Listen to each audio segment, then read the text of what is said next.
Conexão Sapiens, a ciência desvendando você.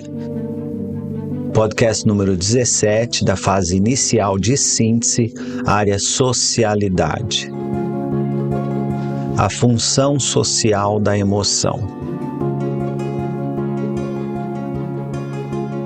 Oi pessoal, muito bom estar aqui com vocês de volta. Este é o 6º episódio da área socialidade. E hoje eu vou conversar um pouco a respeito da função social das emoções. Eu vou me aprofundar na discussão sobre emoções, entrando um pouco mais a fundo a respeito do papel de cada uma das principais emoções humanas, o contexto pelo qual estas emoções evoluíram e a função dessas emoções, e talvez até um pouco mais a respeito de como ela se manifesta, quais os gatilhos que desencadeiam essas emoções, quando a gente for conversar sobre cognição emocional, quando a gente começar a falar da área cognição. Mas eu acho importante agora, nesta área de socialidade, colocar um pouco o contexto de como as emoções têm um papel social importante. E esse contexto faz parte da área socialidade. Mais detalhes a respeito de cognição emocional em breve na área cognição. Mas por enquanto eu acho importante a gente fazer essa análise mais geral a respeito do papel social das emoções. As emoções desempenham um papel crucial nas interações sociais humanas, moldando o nosso comportamento e nossos relacionamentos também. Eu vou ilustrar o papel social destas emoções com alguns exemplos de emoções humanas, porém não é uma revisão muito extensa, é uma revisão com alguns exemplos. É importante entender que a emoção é desencadeada por um gatilho, por uma informação, um fato, um fenômeno, algo desencadeia a emoção na grande maioria das vezes. A emoção se manifesta dentro do nosso corpo. Ela, através de alterações fisiológicas, a gente consegue reconhecer a emoção dentro do nosso corpo. E uma vez que você tenha um fenômeno externo que desencadeia uma emoção, e esta emoção tende a moldar certos comportamentos. Então você tem um fenômeno que desencadeia uma emoção, essa emoção é sentida dentro do nosso corpo através de alterações fisiológicas dentro do nosso corpo, e cada uma dessas emoções se manifestam no corpo de uma forma um pouco diferente. Eu vou me aprofundar nessas diferenças quando eu falar de cognição emocional, e aí desencadeia um comportamento.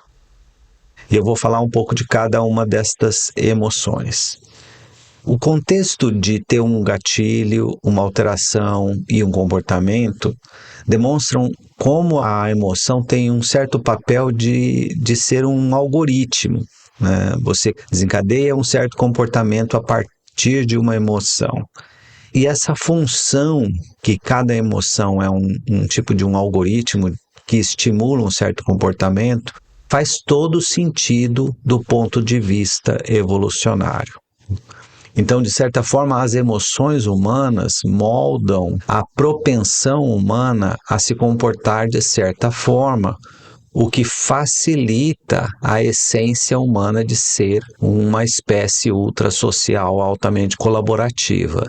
Então, as emoções humanas vão moldar o nosso comportamento na direção da gente atingir o objetivo de se tornar uma espécie ultrasocial altamente colaborativa, mas com uma individualidade e uma diversidade profundas também.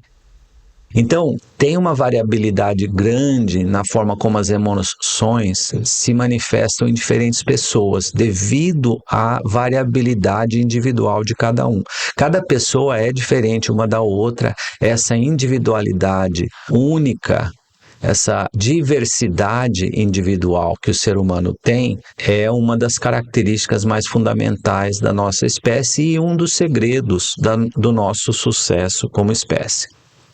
É importante entender que eu estou fazendo uma visão global e extensa. Eu não vou entrar em detalhes a respeito da ciência de cada uma dessas emoções.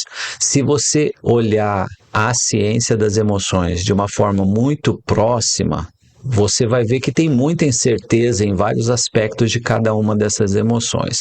Mas olhando de uma forma mais ampla, olhando mais a floresta do que a árvore, a gente vai perceber que, no geral, o que a gente observa nas emoções humanas fazem sentido do ponto de vista evolucionário.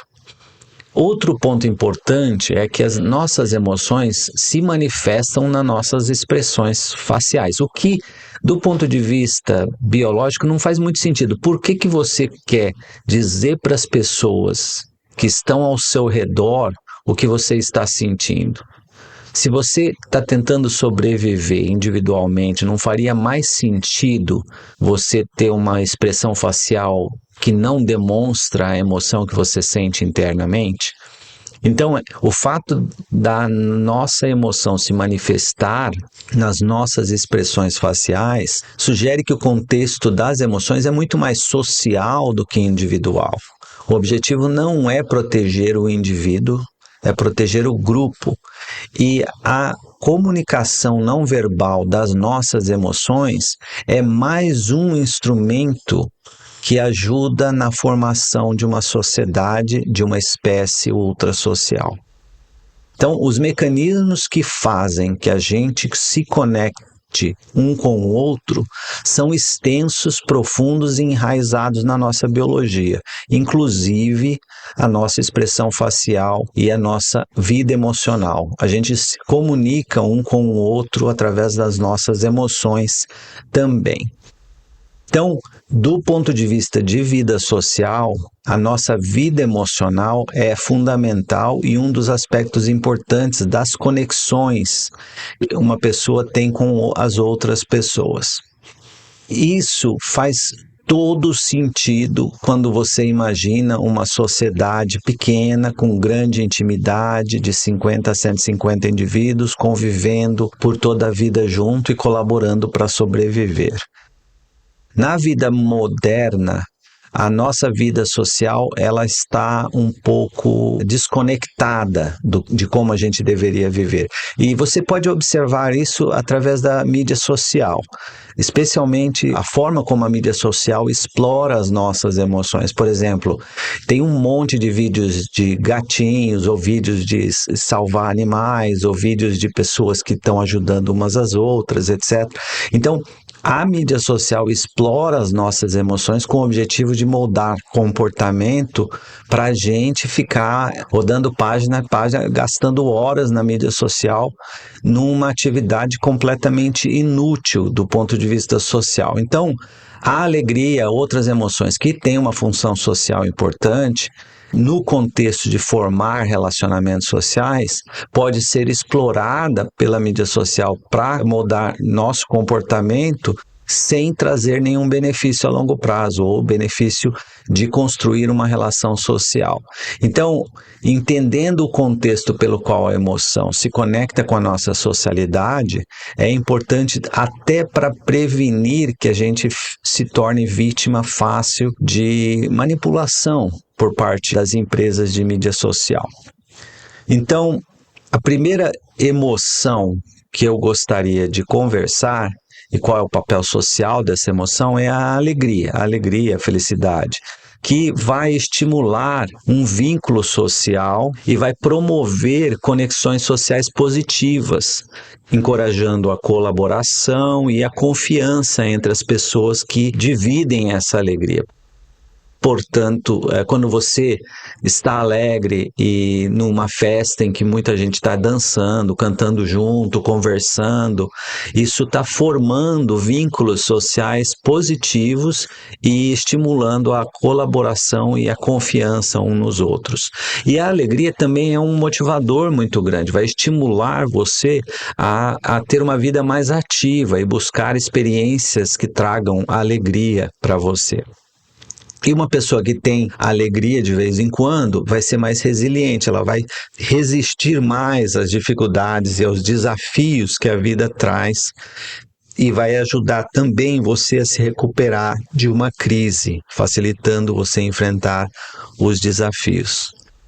Então, a alegria forma conexões sociais e quando você, por exemplo, fica alegre dentro de um contexto que não é social, a alegria não tem esse contexto social. Então, por exemplo, se você ficar horas assistindo piadas dentro do Instagram, por exemplo, e vendo piadas por horas, você gastou bastante tempo, estimulou a sua alegria, deu uma boa risada, mas essa alegria não teve a função social de cultivar uma conexão com outras pessoas da forma como teria se você tivesse, por exemplo, numa festa, brincando ou jogando um jogo com seus amigos. Então, entender o contexto social da tua vida emocional vai ajudar você a usar as emoções de uma forma um pouco mais sábia e não ser vítima da manipulação emocional que vem de diversos contextos diferentes, por exemplo, a mídia social,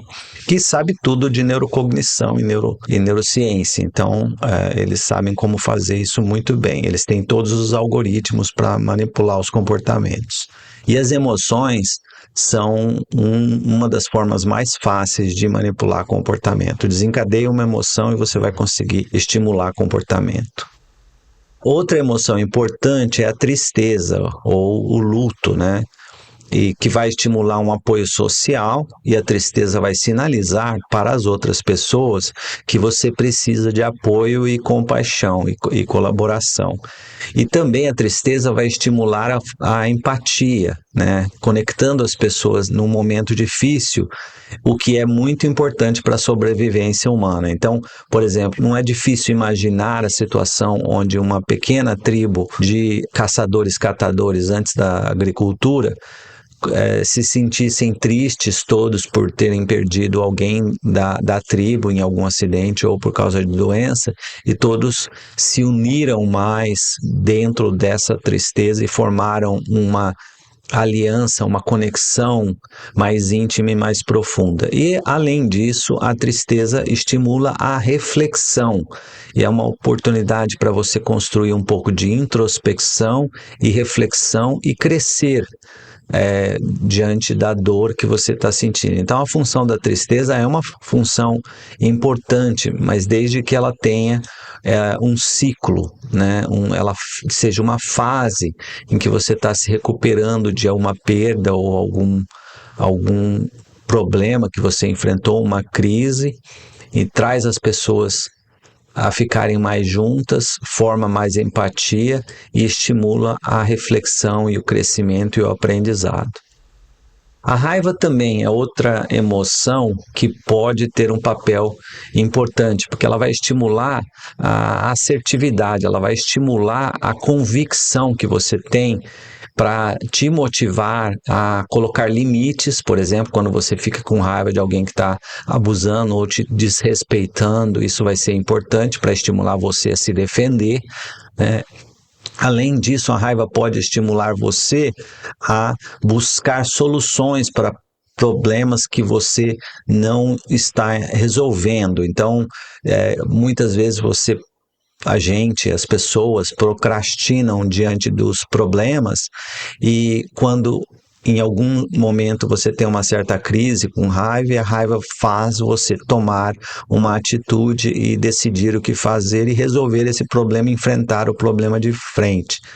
E a raiva também pode ter um papel importante na justiça social. Você pode ficar com raiva quando você vê algo injusto e vai impulsionar você a tomar medidas para penalizar infratores e pessoas que quebraram a ética, o respeito entre as pessoas. A raiva tem um papel importante na nossa cognição moral, principalmente no ultraje moral, quando a gente se sente revoltado de ver algo injusto.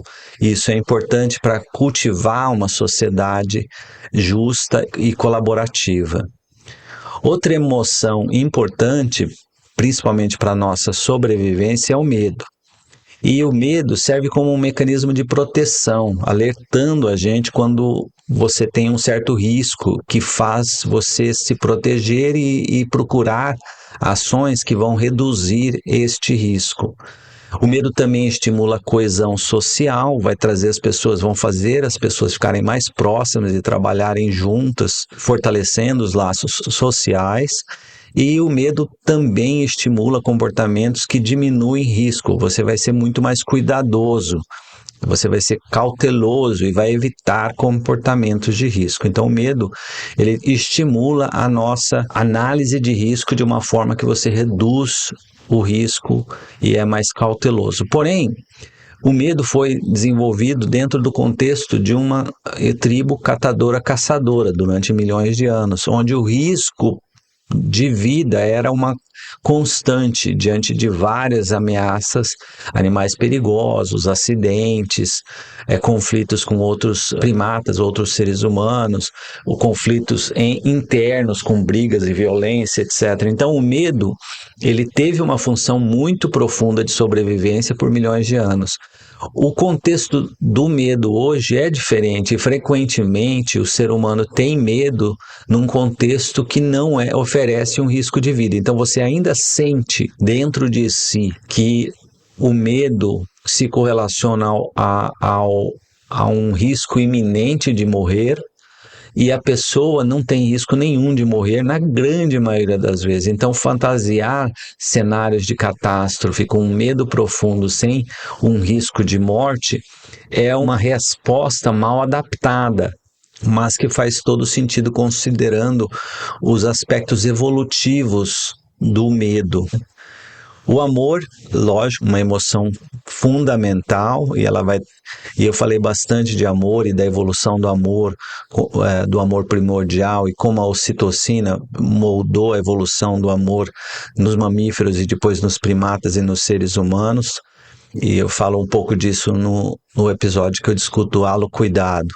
Então, o amor é essencial para formar laços emocionais profundos com outras pessoas, principalmente famílias e parceiros românticos, mas também amigos. Vai estimular a cooperação e a confiança e o respeito mútuo, e vai estimular uma socialidade muito saudável. A presença do amor pela família, pelos amigos, pelo parceiro romântico, pela parceira romântica, é muito importante para o bem-estar físico e mental e para a gente atingir uma socialidade saudável. E a última emoção que eu gostaria de comentar é a surpresa. A surpresa estimula a atenção e faz com que a gente preste atenção no que está acontecendo de uma forma um pouco mais atenta, né? O que faz sentido do ponto de vista evolutivo, porque não dá para manter a atenção o tempo todo. O cérebro gasta muita energia e a atenção ela é cara. É algo difícil de manter uma atenção em alto nível por períodos prolongados. É por isso que é muito difícil você aprender numa sala de aula, sentado, olhando uma pessoa falar por horas a fio. É difícil manter a atenção. Atividades sociais integradas dentro do contexto do ensino vão estimular um aprendizado muito mais profundo, né? Então, a surpresa ajuda você a aprender, e ações e atividades monótonas tendem a não estimular o aprendizado da mesma forma. E a surpresa também estimula o engajamento social. Então, se você olhar as emoções, você vai reconhecer que essas emoções têm uma função basicamente social, que do ponto de vista evolutivo faz todo sentido para moldar a nossa espécie, porém, infelizmente, frequentemente as emoções estão mal adaptadas à vida moderna. Isso traz um impacto na nossa felicidade, na nossa qualidade de vida. E é por isso que eu vou falar bastante de cognição emocional na área cognição mais para frente, na quarta área que eu vou dedicar sobre cognição. E eu vou falar também de cognição emocional e emoções na área de individualidade, na terceira área, que é muito importante para a gente entender. As pessoas reconhecem a emoção dentro do próprio corpo. Então, um alto nível de consciência corporal e um alto nível de habilidade de reconhecer as sensações do corpo com introcepção e propriocepção vai ajudar você a reconhecer as suas emoções. Ter uma cognição social e uma cognição emocional desenvolvida vai entender o contexto pelo qual a emoção aconteceu, o contexto social. E a cognição emocional e a cognição social vai permitir você a manejar essa emoção de uma forma sofisticada. Então, reconhecer a emoção dentro do seu corpo, através de uma alta consciência corporal, entender o contexto pela qual a emoção aconteceu, através de uma cognição emocional sofisticada, e aplicar este conhecimento no contexto de uma socialidade saudável requer uma integração sofisticada entre diversos aspectos diferentes da nossa individualidade. O nosso próprio corpo, a nossa cognição e o nosso comportamento social.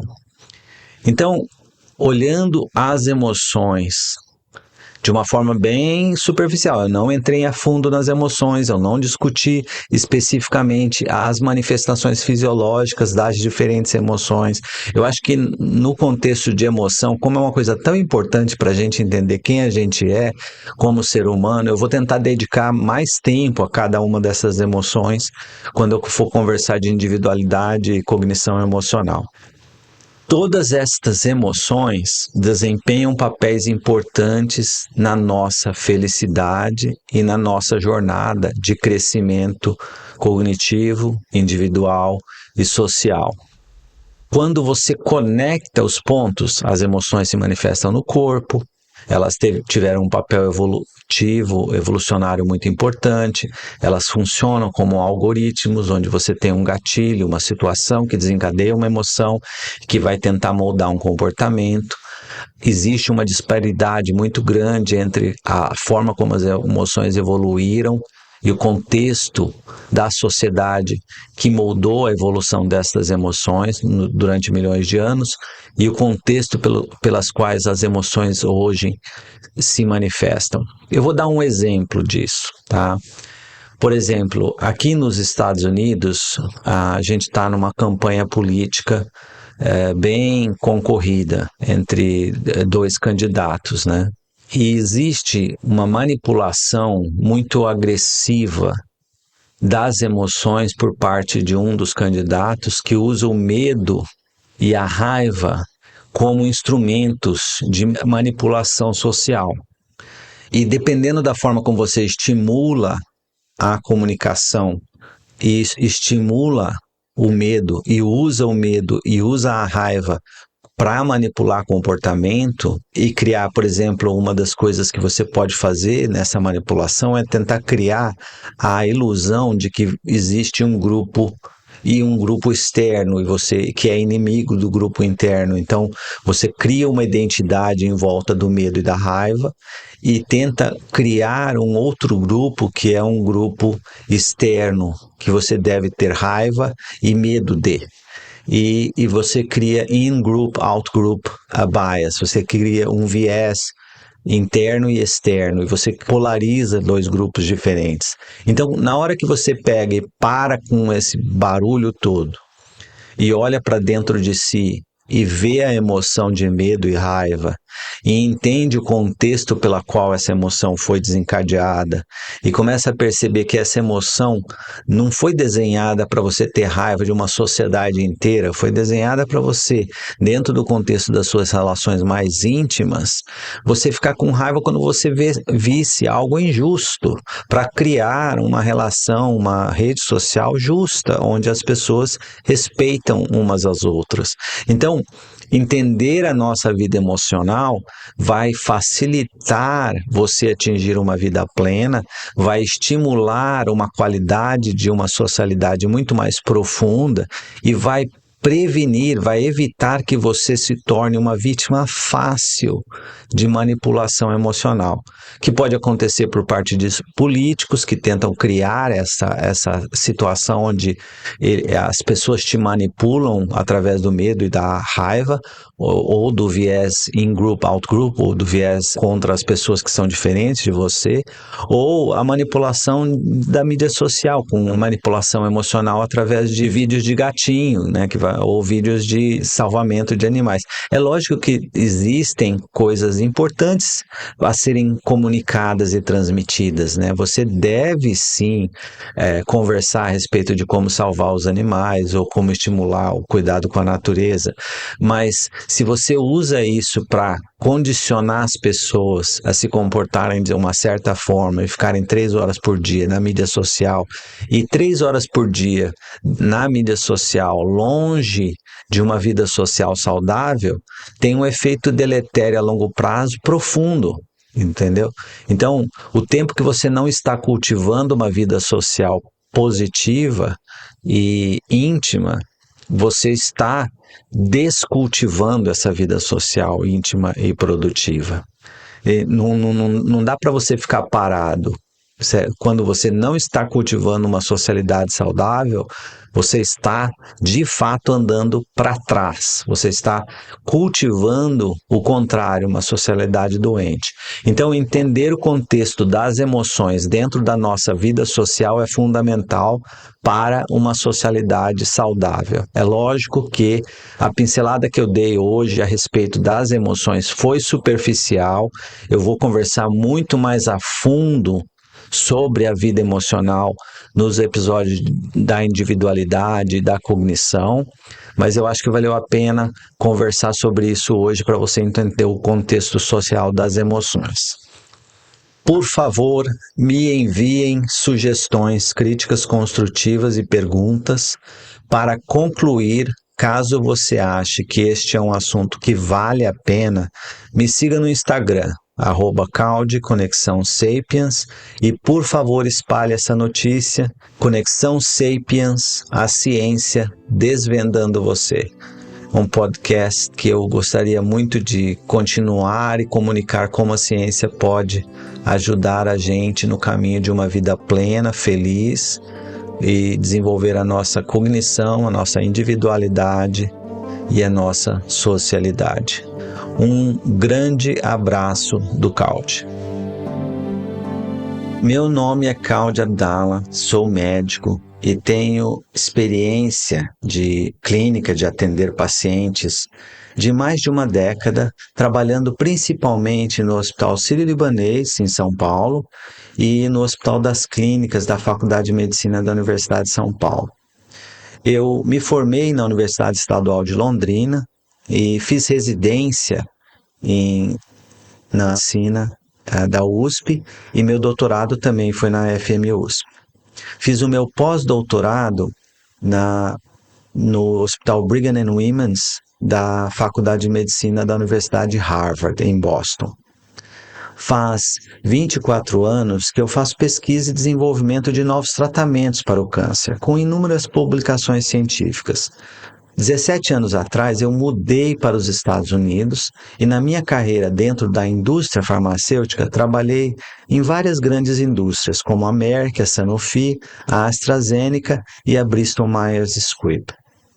O ápice da minha carreira como executivo da indústria farmacêutica foi a posição de Senior Vice President, chefe mundial da oncologia médica de uma dessas grandes indústrias, liderando centenas de ensaios clínicos e um orçamento anual de 1,2 bilhões de reais.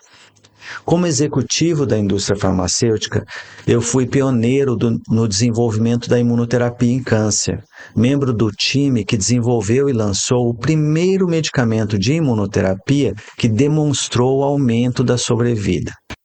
Eu estive envolvido no desenvolvimento e lançamento de 7 novos medicamentos oncológicos, que hoje são utilizados em mais de uma dúzia de tumores e em várias dezenas de indicações diferentes.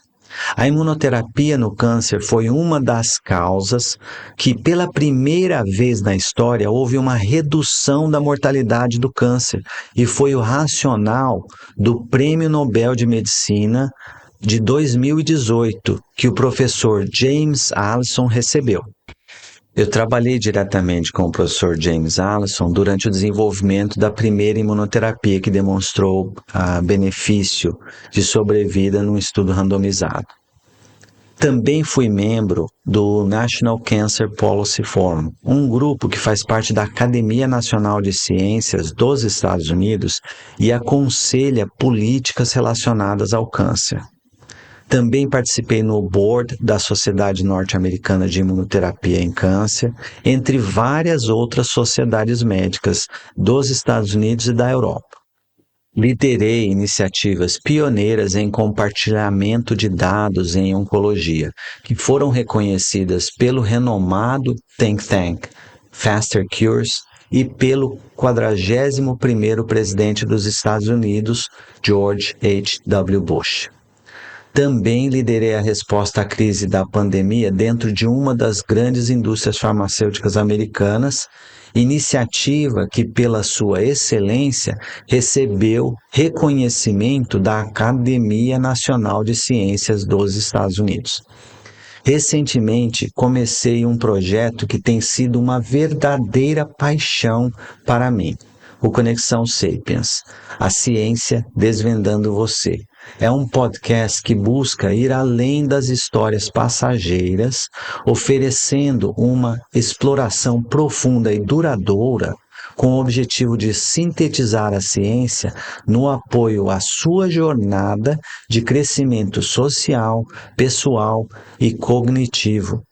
Esta síntese é o resultado de mais de 2 décadas de estudo.